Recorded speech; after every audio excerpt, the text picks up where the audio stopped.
안녕하세요. 안녕 필라테스입니다. 오늘은 십자인대 재활에 대해서 알아보도록 할 건데요. 십자인대라고 하면은 저랑 조금 인연이 있어요. 저는 십자인대 수술을 2번 했고요. 그다음에 반월상 연골파열 수술을 1번 했습니다. 농구하다 다치고 축구하다 다치긴 했지만 어떻게 보면 좀 재활이 제대로 이루어지지 않아서 수술이 좀 반복됐던 것 같고요. 그렇기 때문에 좀 더 다른 분들보다 재활에 대해서 좀 더 잘 말씀드릴 수 있을 것 같아요. 십자인대 재활에 대해서 저 따라서 운동을 해보도록 하겠습니다. 자, 십자인대 재활의 첫 번째로 제일 중요한 관절 가동 범위 운동을 해보도록 하겠습니다. 관절 가동 범위 운동은 수술 후 2주까지는 최소 90도, 그리고 3주까지는 120도를 만들어야 되는데요. 물론 CPM이라는 기구로 운동을 하고 계실 거예요. CPM에서 나오는 각도는 실제적인 각도랑 좀 다르기 때문에 혼자서 연습하는 습관을 들이도록 해야 됩니다. 지금 보이실지 모르겠지만 제가 왼쪽 무릎을 수술을 했어요. 그래서 왼쪽 무릎을 수술했기 때문에 왼쪽 무릎을 가지고 관절 가동 범위 운동을 해보도록 하겠습니다. 무릎을 구부렸다 폈다 할 때 가장 중요한 근육인 대퇴사두근이 있어요. 십자인대 수술을 했을 때 가장 약해지는 근육이고, 그 근육들이 잘 긴장이 되지 않아 있어야지 무릎이 구부렸다 폈다가 잘 돼요. 그래서 이 근육을 조금 마사지를 할 건데, 이 마사지는 먼저 무릎팍 뼈가 있으면 이 밑에를 이렇게 살살살살 마사지 해줄 거예요. 누르시다가 아프신 부위가 나오면 조금 더 이렇게 집중적으로 꾹 눌러주셔도 되고요. 이렇게 마사지 계속 하실게요. 시간 날 때마다 해주시면 좋으시고, 나중에 재활이 다 완료된 이후에도 무릎 통증이 있다 라고 생각되시면 이쪽 부위를 이렇게 마사지 해주시면 통증 완화에 큰 도움이 됩니다. 요 무릎팍 뼈 밑에 쪽을 마사지를 했으면 이젠 그 위쪽도 마사지를 해볼 거예요. 이런 식으로 마사지 해보시고, 통증 있으시면 조금 오래 하시고, 통증이 없으시면 그냥 많이 안 하셔도 되시고요. 이렇게 마사지 진행해 주셨으면 그 다음번에는 이제 무릎팍 운동을 좀 진행을 할 거예요. 이렇게 무릎팍 뚜껑뼈거든요. 이 뼈는 내려가기도 하고 이렇게 올라오기도 하고 좌우로 움직이기도 해요. 그래서 쭉 내려주는 거, 무릎팍 뼈 운동해 주시면 되시고요. 이렇게 눌러주시면 되세요. 그냥 눌러주시고, 시간 날 때마다 위로도 이렇게 눌러주시는데, 피부만 이렇게 올라오면 안 돼요. 피부만 올라오는 게 아니라 무릎팍 뼈가 이렇게 올라와야 되고요. 뼈가 많이 움직이진 않지만, 그 다음에는 바깥으로도 이렇게 안쪽에서 눌러주시면 바깥쪽에 볼록 튀어나오는 거 보이시죠? 이렇게 움직이도록 해주시고, 이렇게 슬개골이 위아래 좌우로 잘 움직여야지 무릎팍을 구부렸다 폈다 하는데 많은 도움이 됩니다. 이렇게 충분히 많이 해주시고요. 그 다음에 이제는 무릎을 구부렸다 폈다 하는 운동을 해보도록 하겠습니다. 이렇게 마사지를 다 해주시고 슬개골 운동을 해주셨으면 이제 본격적으로 무릎을 구부렸다 폈다를 하실 거예요. 그냥 무릎을 구부렸다 폈다 하는 거랑 이 전 과정을 했을 때랑 결과가 확실히 다르거든요. 그렇기 때문에 앞에 과정들을 꼭 해주시고 그 다음에 구부렸다 폈다를 하실게요.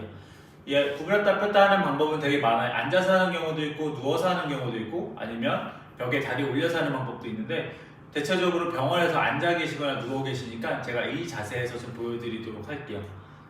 무릎을 이렇게 손이 도와줍니다. 손이 도와줘야지 무릎에 무리가 안 가고요. 이렇게 구부렸다가 쭉 필 거예요. 처음에는 손이 하는 역할이 되게 많고요. 나중 돼서는 다리 근육이 스스로 하는 역할이 많아집니다. 각도를 확보를 할 때 가장 중요한 거는 이렇게 쭉 많이 구부렸을 때 느낌이 뭐가 걸리는 것 같네 같은 느낌이 있을 거예요, 안에서. 그래서 그 느낌이 있을 때 약간 버텨주시고요. 아프지만 버텨주시고, 그 다음에 쭉 펴주시고, 다시 쭉 구부려서 버텨주시고, 다시 펴주시고, 다시 구부리고. 끝에 걸리는 느낌은 나중에 가동 범위가 확보되면 편해지기 때문에 그거에 대한 두려움은 조금 빼셔도 되세요. 다시 쭉 펴주시고, 다시 구부려주시고, 다시 펴주시고. 이 운동할 때 가장 중요한 거는 이렇게 발가락, 두 번째 발가락이랑 무릎이랑 이렇게 일직선이 맞아야 돼요. 이 일직선을 맞춰준 상태에서 구부렸다 폈다를 해야지 관절에 무리가 안 가고요. 이런 식으로 최대한 쭉 여기서 유지. 갔다가 다시 최대한 와서 자 유지. 이게 어느 정도 하게 되면 막 무릎이 뜨거워지고 붓는 것 같고 이럴 때가 좀 있으실 거예요. 그때는 얼음팩 있잖아요. 얼음 주머니로 마사지 해주시면 되시고요. 마사지 하는 동안 조금 이제 심심하다 싶으시면 수건이나 베개를 무릎 밑에 깔아주시고요. 이 상태에서 다리를 꾹 눌러줄 거예요. 꾹 눌러주게 되면 안쪽에 있는 지금 이제 내측광근이라는 근육이 활성화되는 걸 좀 느낄 수 있고요. 볼록 튀어나오는 게 활성화되는 거거든요.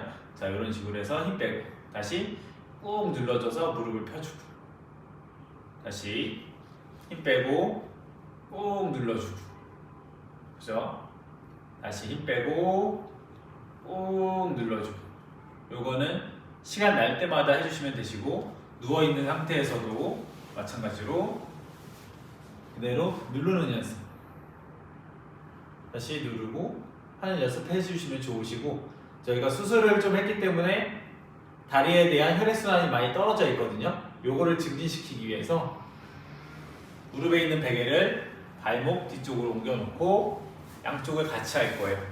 누워있는 상태에서 발목을 올렸다가 내렸다가 올렸다가 내렸다가 요거를 많이 해주셔야지 붓기도 훨씬 더 빨리 빠지고요. 발목에 대한 기능도 좋아집니다.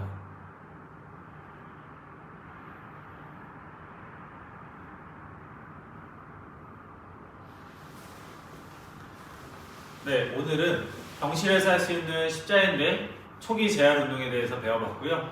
꼭 중요하신 것은 근육을 많이 풀고 슬개골 운동도 해주신 다음에 구부렸다 폈다 해주시고 다리를 쭉 핀 상태에서 대퇴사두근 중에 이제 내측강근이 힘 들어가는 걸 느끼시면 좋으세요. 그리고 더 나아가서 발목 움직임 통해서 하지에 대한 혈액순환도 증진시키는 목적으로 진행해 주시면 이후 재활 과정도 되게 차근차근 잘 해 나가실 수 있을 거예요. 그래서 오늘 이렇게 영상 보고 잘 따라해 보시고 또 다음 영상도 이어서 보시면 좋을 듯 합니다. 네, 감사합니다.